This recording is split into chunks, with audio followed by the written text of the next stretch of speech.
আসসালামু আলাইকুম।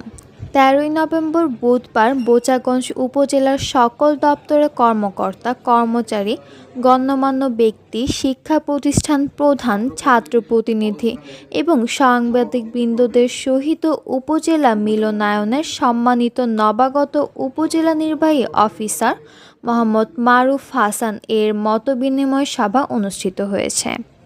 মোহাম্মদ আসাদ আলী, উপজেলা প্রতিনিধি, বোচাগঞ্জ, দিনাজপুর। প্রতিবেদনে দেখুন বিস্তারিত।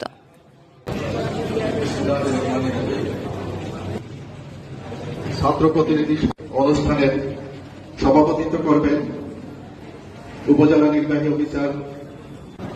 স্বতঃস্ফূর্তভাবে পরিস্থিতিতে